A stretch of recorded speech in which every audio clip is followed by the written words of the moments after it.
Pa, pa, pa. Pa, pa, pa. Para, pa, pa, pa, pa.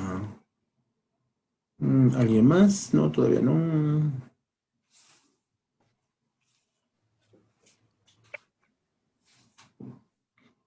Buenas tardes, profesor. Buenas tardes, buenas tardes, buenas tardes. Se conecta alguien más y comenzamos, ¿sale? Uno más. Ok, está bien. Ahorita ya empezamos. Es un tema, en teoría son temas, es un tema muy cortito, pero tiene mucha información. Entonces, para que nos dé Sí. tiempo de terminarlo. ¿Qué tal la semana? Todo bien, gracias, profesor. Un poco atareado. Apenas de ayer me puse a hacer la tarea, que es más o menos con respecto al tema, ¿no? Exactamente, Sí. exactamente. Sí, siempre buscamos que sea referente para que Se reafirme. se reafirme y puedan más o menos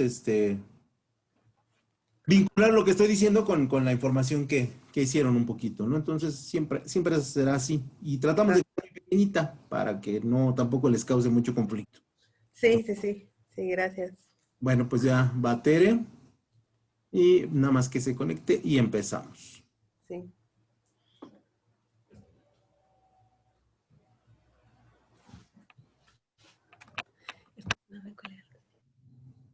¿Cómo estás, Tere? Hola, profesor, buenos días. Estamos Buenos bien. días. Vamos a comenzar. ¿Sale? Voy a compartir pantalla y vamos a darle. Vamos a poner la presentación 3, si soy 2, ok. Ok. Empiezo la presentación. Y el día de hoy vamos a ver el análisis microeconómico perteneciente a nuestro tema número 2 de nuestra materia de microeconomía. Le decía a Susana que es un tema que tienen solamente 2 subtemas, pero que realmente contienen muchísima información. Ya está cargado el video original de 40 minutos, 43 minutos, porque es un montón de información y bueno, aquí lo vamos a tratar de resumir en algo mucho más digerible, ¿no? Pero sí deben checar el video que ya está en la plataforma. Lo primero que vamos a empezar es a decir cuál es el campo de acción de la microeconomía. Nosotros sabemos que la macroeconomía estudia los grandes bloques económicos y estudia cómo desarrollar el país para que éste pueda tener un equilibrio entre las importaciones y las exportaciones, va a tener que ver con el comercio exterior, va a tener que ver con los bloques industriales con los que trabaja el Estado, va a organizar a los gobiernos de alguna otra manera, y eso es lo que sabemos de la macroeconomía, pero la microeconomía habíamos dicho que habla del individuo, de la familia, de la empresa, no en bloques, sino en unidad, ¿no? En una sola. Y entonces, en ese sentido, la microeconomía es el estudio del comportamiento económico individual. Por eso es que es bien importante que la microeconomía acompañe, por ejemplo, a la mercadotecnia. Deben de ir a la mano en el momento en que nosotros queremos, ya sea lanzar un producto, ya sea ajustar un producto, ya sea hacerle una modificación al producto o desarrollar una alternativa de producto a alguno que ya existe, ¿no? Entonces, la microeconomía, repito, es el estudio del comportamiento económico del individuo.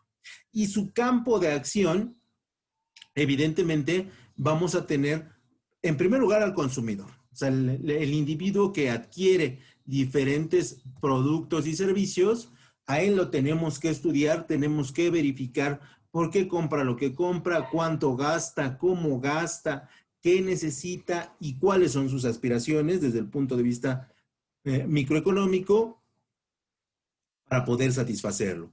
En el segundo lugar, tenemos las decisiones de las empresas. ¿Por qué produzco lo que produzco? ¿Por qué le asigno el precio que tiene? ¿Cuánto producir? ¿Cómo producir?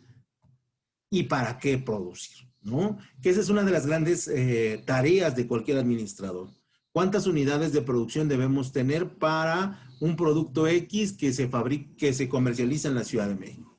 Pues ahí vendrán estudios de todas las ramas, pueden ser probabilísticos, pueden ser microeconómicos, pueden ser psicológicos, pueden ser sociológicos, pero finalmente vamos a requerir el estudio. En tercer lugar, lo que son los mercados. Sí, un segundo. Natalie. Ok, Natalie, gracias. En tercer lugar, el mercado, que es el lugar donde las empresas y los consumidores concurren, y ahí realizamos intercambios, ¿no? Por eso es que es bien importante encontrar el mercado adecuado para mi producto y para mi consumidor. Y finalmente, en cuarto lugar, el equilibrio del mercado.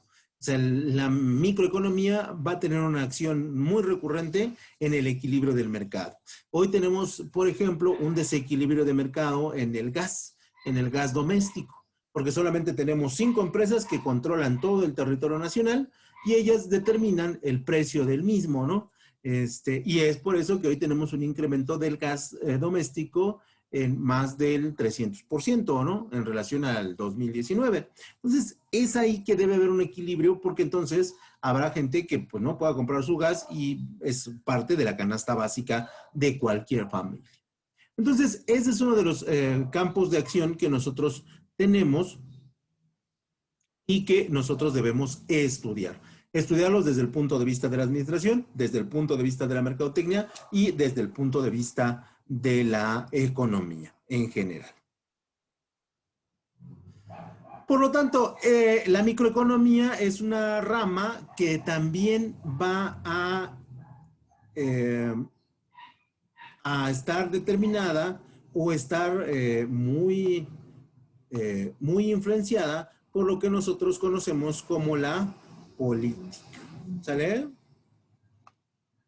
Y la política va de la mano de la microeconomía, porque esta se encarga de analizar los procesos de adquisición de los consumidores, el proceso de fabricación de las empresas y las decisiones de ambas de producir y comprar uno u otro producto o fabricar uno u otro servicio en función de que siempre hay recursos limitados, ¿no? En la vida, digo, aunque tengamos mucho dinero, no hay dinero que alcance.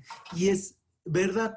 ¿Por qué? Porque nosotros estamos sujetos a que tenemos pocos recursos disponibles y esos recursos los debemos utilizar al máximo de nuestra capacidad. Por lo tanto, ese es otro de los campos de acción, que es el análisis de la política para poder satisfacer a consumidores y empresas en función de la limitación de recursos que tenemos, ¿no? Y aquí entra la política que nos permite traer productos de otras partes o que nosotros mandemos productos a otras partes para que en otros países también puedan satisfacer su necesidad de dichos productos.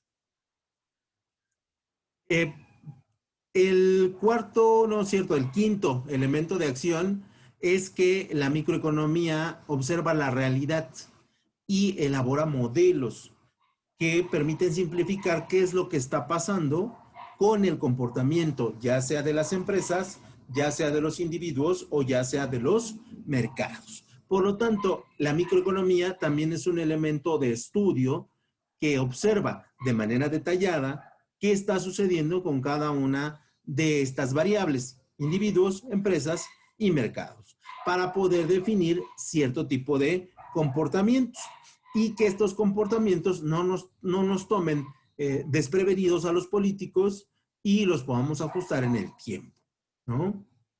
Caso concreto, por ejemplo, las nuevas leyes que se han desarrollado por los diferentes gobiernos en relación, por ejemplo, al aborto. Podemos estar en favor o no, pero finalmente la ciudadanía es la que ha determinado que el aborto es algo que necesitan. Y aquí, bueno, pues la democracia manda y las mayorías mandan, ¿no? Y entonces los políticos se ajustan. O, por ejemplo, las leyes que apoyan a las mujeres, que cada vez son más, ¿no? Que cada vez se castiga con más severidad a las personas que ejercen violencia a las mujeres. Ahí es donde nosotros analizamos la realidad, los políticos la identifican y crean acciones para poder contrarrestar un mal funcionamiento de la sociedad. El sexto elemento del campo de acción de la microeconomía son las teorías del consumidor. Y en este sentido se estudian las elecciones de compra, las cestas óptimas y las preferencias individuales de los precios y de los servicios. Y entonces aquí quiero que prendan su micrófono y porque la pregunta es muy simple. Ustedes van al súper, al Walmart, Chedraui, Soriana, el que ustedes quieran. ¿Y qué comprarían? ¿Qué sería lo básico que deberían de comprar? Den 5 artículos y recuerden los artículos de los demás. Listo, Susana. ¿Qué 5 artículos básicos necesitas del centro comercial? Huevo, leche, Huevo, leche, agua, agua, café café y cereal. y cereal. Ok, ya tenemos los 5. ¿Quién más, muchachos, por favor? Muy buenos. ¿Sí? ¿Es correcto? Profesor, yo, Sí, sí. bueno, yo lo primero que voy es por jabón, Jabón, papel, papel higiénico, si no escuché mal. ¿sí? Sí. Pues algún cereal, Cereal, bueno, Pasta de dientes. verduras verduras y carnes.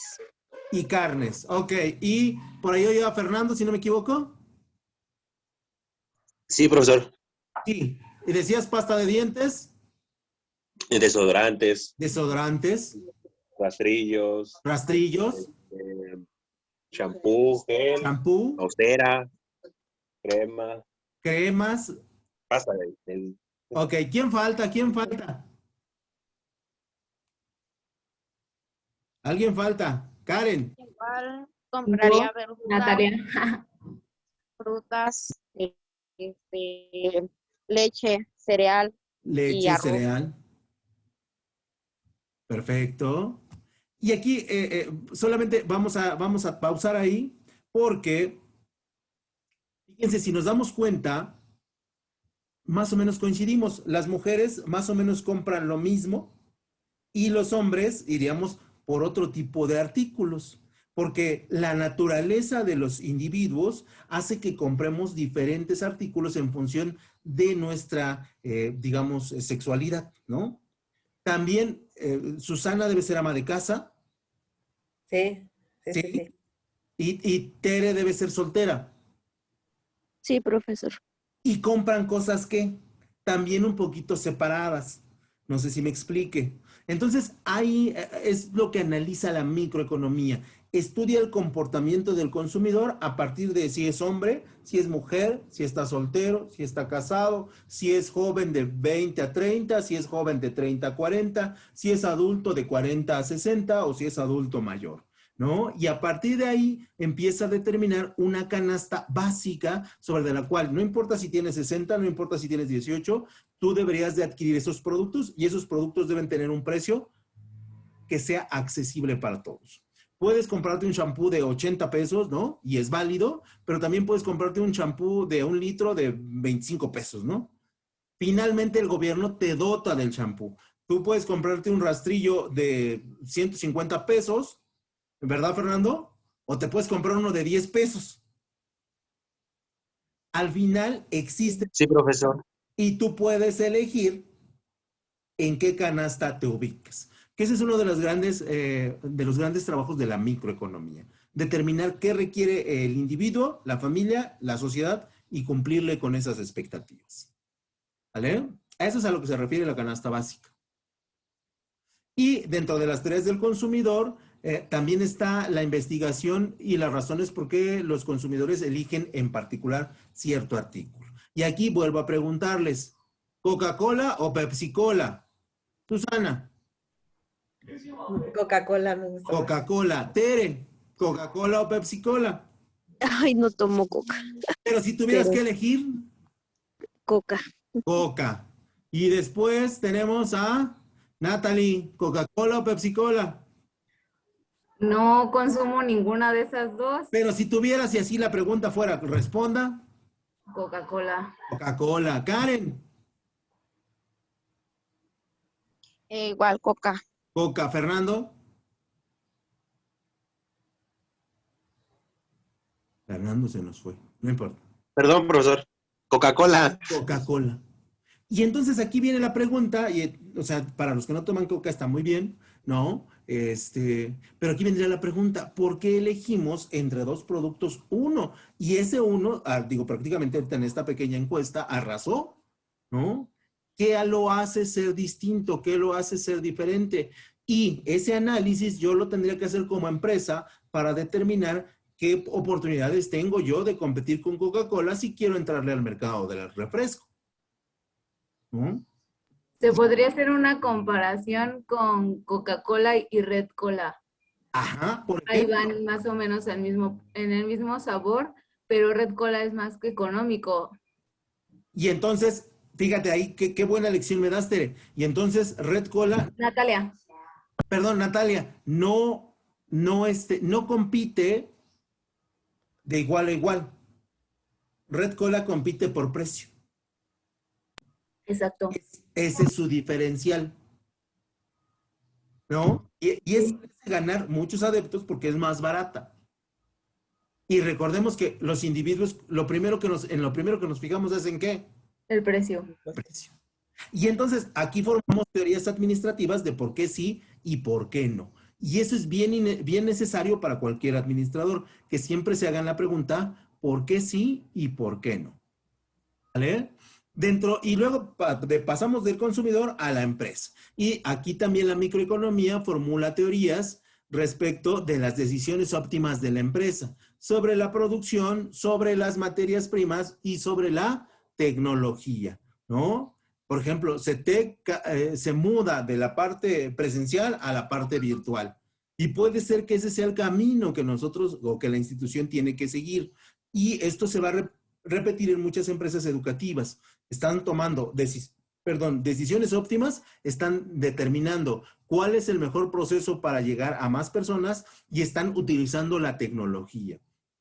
Esto quiere decir que cuando ustedes pongan su empresa, pongan su negocio, deben pensar en qué decisión óptima debo de producir, o sea, qué es lo mejor que debo de producir o hacer o servir, qué materias primas requiero o qué recursos requiero y cómo la tecnología debe estar involucrada sí o sí en mi producto o en mi servicio.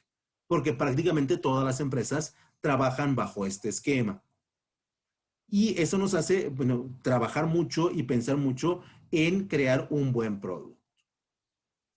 Y entonces las empresas generan diferentes teorías. Y la primera teoría que nosotros debemos de manejar es la teoría del equilibrio, que investiga cuántos consumidores tengo, cuántas unidades debo de producir y cuántas unidades se van a vender. ¿No? Imagínense que el profesor Alejandro vende tamales, ¿no? Y el profesor Alejandro está haciendo sus tamales y de repente dice, ¿y cuántos tamales tengo que hacer? Y entonces como el profesor Alejandro no conoce de microeconomía, dice, voy a hacer 1000 tamales.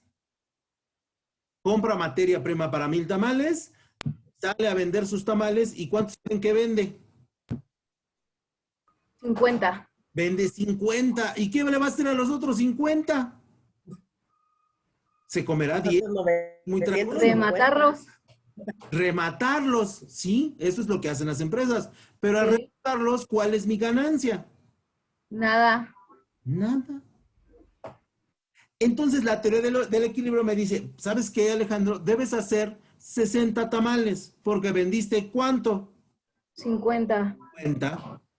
Y puede ser que vendas 53, que vendas 49, pero no es lo mismo la pérdida de 950 tamales que la pérdida de 6 tamales.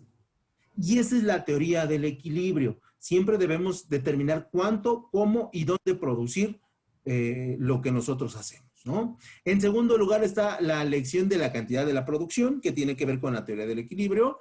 Y en tercer lugar, el proceso productivo.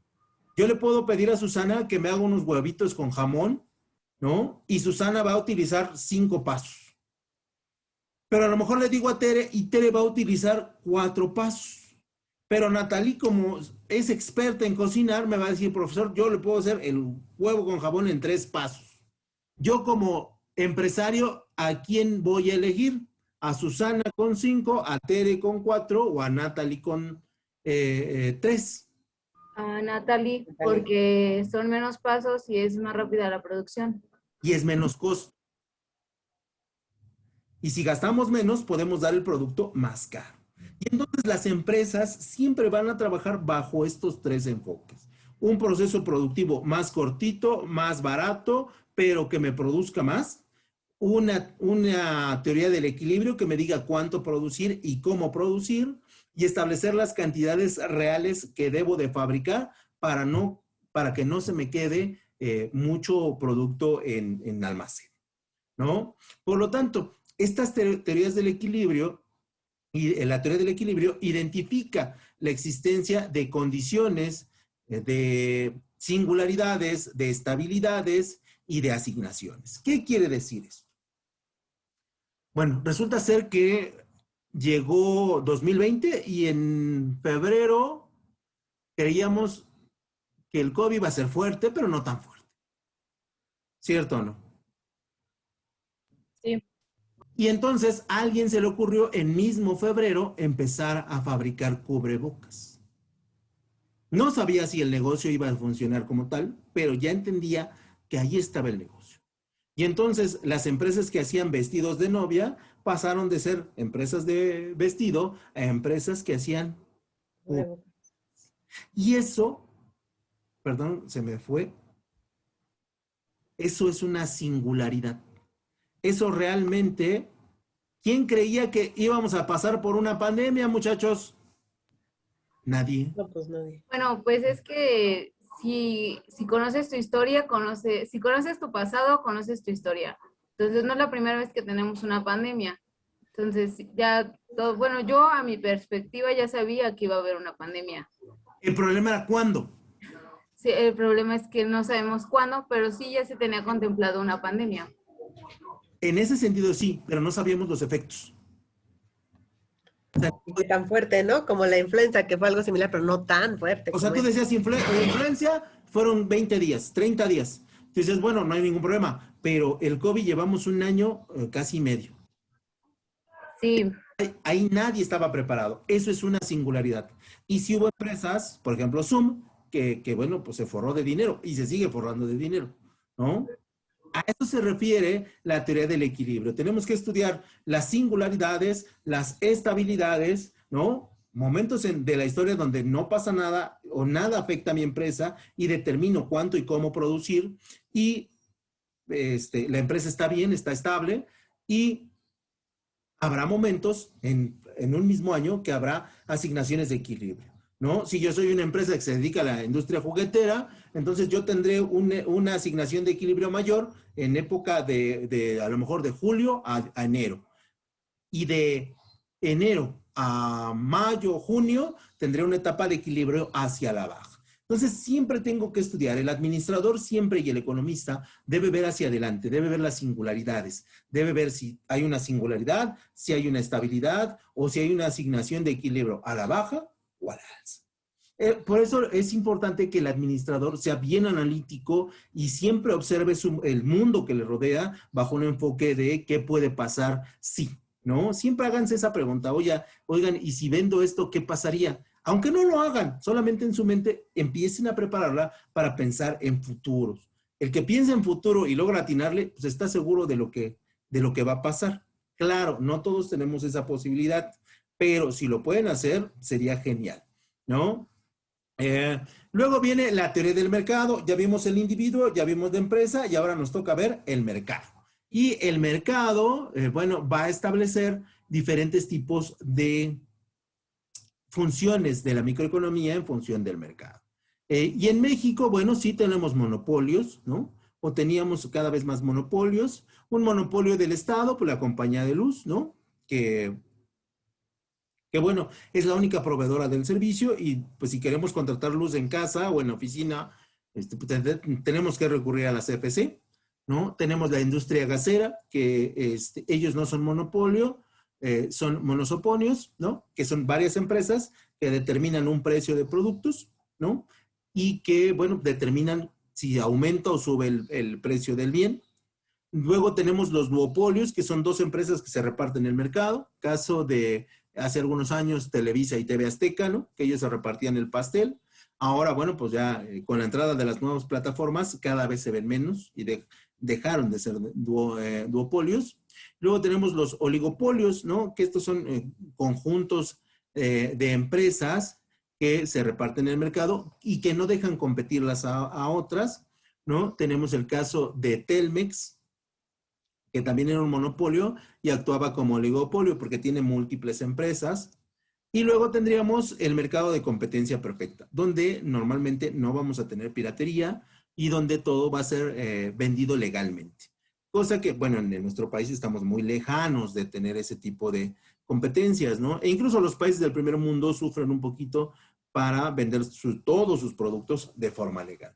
Entonces, la teoría del mercado va a estudiar estas formas o estos regímenes de mercado donde buscamos más la competencia perfecta, más los oligopolios en ciertos casos y más y menos los monopolios, los monosoponios o los duopolios. ¿Por qué? Porque estos limitan los productos y limitan la adquisición de los mismos porque los precios son muy altos, ¿no? Seguramente ustedes no lo recuerdan porque son muy, muy jovencitos, pero hace 20 años teníamos 3 marcas de celulares, ¿no? Y teníamos que comprar o un Sony o teníamos que comprar Nokia. un Nokia, gracias, o teníamos que comprar, déjenme recuerdo, LG. LG, y nada más, gracias, ¿no? Y por lo tanto, el precio de los celulares en aquel entonces era altísimo. Hoy, ¿cuántas marcas de celulares tenemos, no? Tranquilamente yo diría que 10. Demasiadas. 10, 12, ¿no? Y cada vez se van incorporando más y eso hace que prácticamente todos tengan celular, todos tengan acceso a la información y los precios empiecen a ¿qué? A bajar, ¿no? Empiecen a bajar en cierto sentido, ¿no? Hoy podemos encontrar un celular desde 3,000 pesos o podemos encontrar un celular desde 30,000 pesos. Y ahí, bueno, pues el consumidor elige dónde comprarlo. Y eso se refiere a la teoría de los mercados. Más mercados, más accesibilidad a los mercados, más posibilidades tenemos de poder adquirir los productos. Lo mismo pasaba con las televisiones, lo mismo pasaba con los automóviles, lo mismo pasaba con los electrodomésticos, que eran muy pocas las marcas, y hoy tenemos esa competencia que hace que los productos sean un poquito más baratos y tengamos más disponibilidad de ellos. ¿Vale? Voy a pasar a la siguiente, Susana, porque te veo ahí un poquito... Sí, ya. Sale. De todos modos, repito, ahí están, y este también se va a subir, ¿no? Pasamos de la actividad donde se utiliza la microeconomía a las variables de la microeconomía. Son dos cosas distintas. Una es el campo de acción, ¿no? Es dónde está la microeconomía en términos reales, y otras son las variables. Las variables son las que hacen que el juego entre consumidores, empresas y mercados exista. Y otra es dónde funciona la microeconomía. Por lo tanto, la variable refleja la evolución y describe una situación determinada en la economía. Y para ello voy a acercarme al cuadro. El cuadro nos habla de los agentes económicos. Y los agentes económicos que nosotros tenemos en la microeconomía son dos, principalmente. Lo que son las familias y lo que son las industrias. Y entre ellas se crea una dependencia, porque las empresas ofrecen trabajo, ofrecen servicios y las familias adquieren los servicios que las empresas hacen. Por lo tanto, hay una dependencia de los agentes económicos. No puede existir empleo sin consumo. No puede existir consumo sin empresas. No pueden existir empresas ni consumidores sin mercados. Y entonces los agentes económicos tienen una dependencia en la cual el Estado o gobierno regula esta actividad a través de, por ejemplo, el pago de impuestos, a través de ofrecer trabajo y redistribuir el ingreso, a través de los servicios que necesitan las empresas, como el agua, como la luz, como el internet, que en algunos casos los provee el Estado y también le provee a las familias dichos elementos. Por lo tanto, los agentes económicos están en dependencia y están entrelazados, porque si no, entonces no existe la microeconomía ni tampoco la economía. Por lo tanto, sí debemos estudiar siempre a los agentes económicos como parte de las variables. Las principales variables microeconómicas, evidentemente, son las empresas, ¿no? Las cuales analizan procedimientos, programas y estrategias para producir o servir cada vez mejor, ¿no?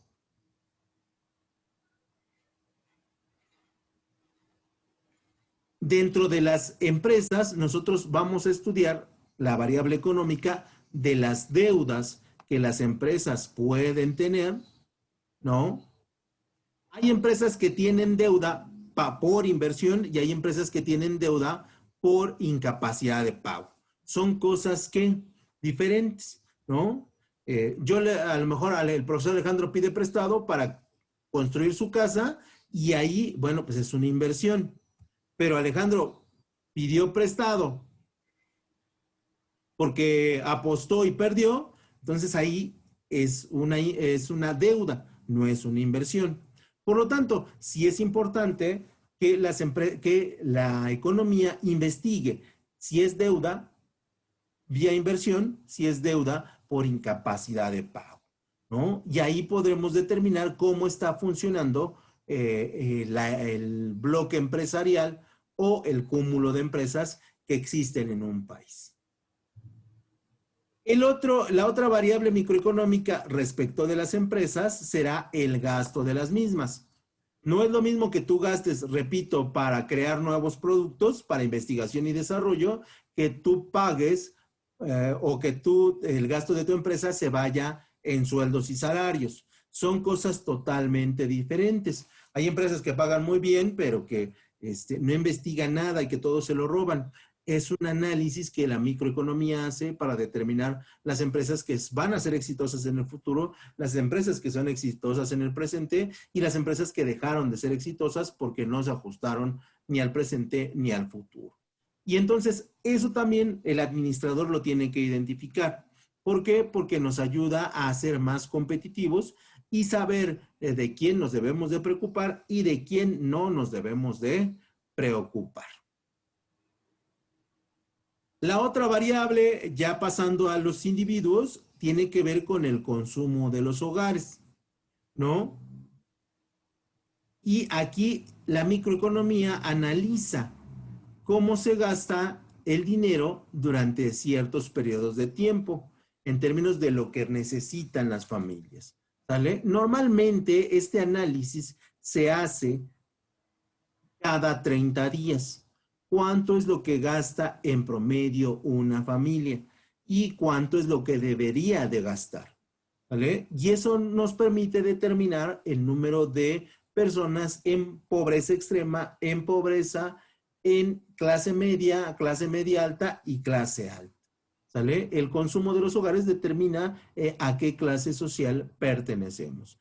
Aunque en ese sentido ya hay muchas discrepancias en cuanto a, por ejemplo, la ubicación de la clase media, ¿no? Y todavía estamos en ese ajuste de determinar quién pertenece a la clase media, ¿no? Quién es clase baja alta, ¿no? Por ejemplo, se ha incorporado mucho hoy que el 60% de la clase media es clase media baja, ¿no? Ni siquiera clase media ni clase media alta. Y entonces ahí, bueno, seguimos en esa discusión. Pero el consumo de los hogares sí determina qué tan satisfechos pueden estar los individuos respecto de los bienes que tienen. El segundo elemento por parte de los individuos o de las familias tiene que ver con el salario de los trabajadores. En teoría, un mayor salario nos da una mayor satisfacción, en teoría, ¿no? Y un menor salario nos permite una menor satisfacción, ¿no? Entonces, sí es importante que los gobiernos determinen cuáles son los salarios predominantes para poder cubrir con nuestra canasta básica. Seas hombre casado, hombre soltero, mujer casada, mujer soltera, mujer de 30 o mujer de 20, ¿no? Y entonces el salario sí es referente de una mejor calidad de vida y sí es referente de qué tan satisfecho está el individuo por la actividad que realiza, que es el trabajo, y por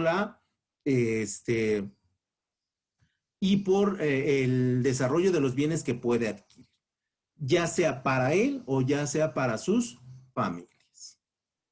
El tercer elemento de los individuos tiene que ver con las preferencias del consumidor, ¿no? Que como hace rato preguntamos, el 100% de mis alumnos, en caso de que tuvieran que beber Coca-Cola, lo harían, en lugar de Pepsi-Cola, ¿sale?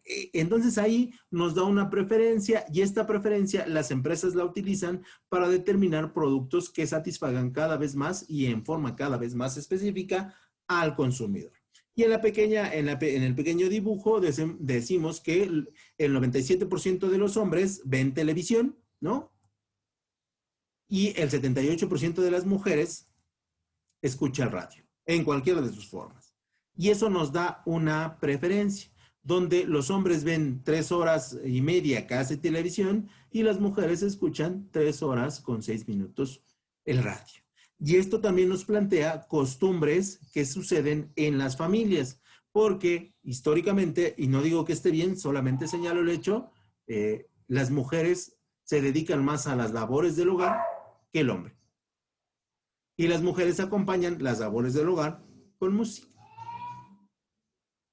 No debería ser así, pero más sin embargo, así es. ¿Sale? Y entonces aquí nos va dando ciertas preferencias que las empresas pueden utilizar para poder venderles algún producto o algún servicio.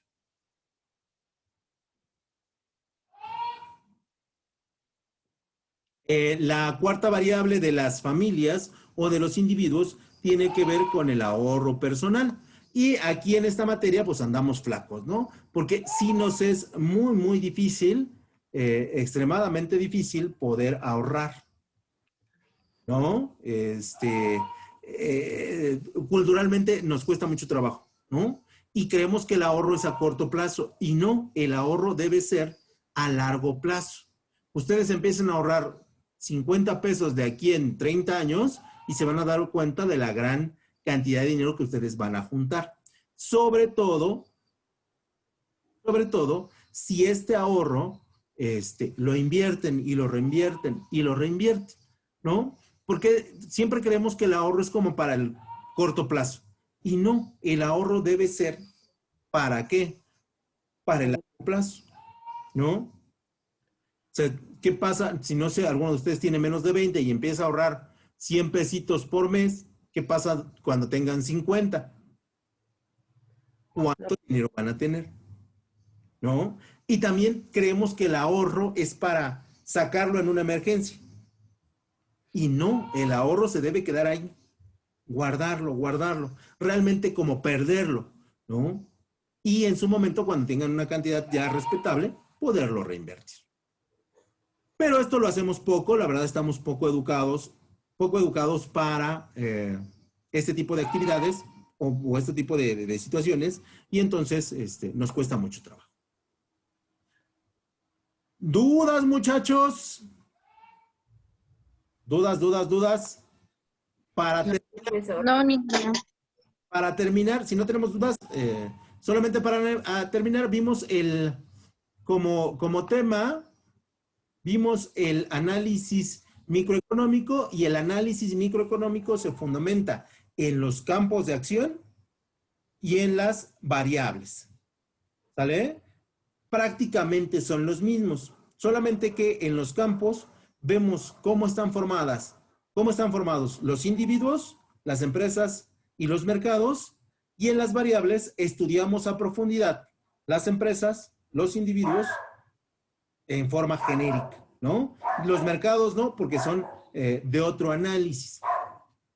Y entonces, lo que nosotros tratamos de explicar es que la microeconomía va a estudiar al individuo, a la empresa, al mercado, y va a analizar cómo esas tres variables se conectan para que podamos crear productos y servicios que las personas utilicen y adquieran de manera regular.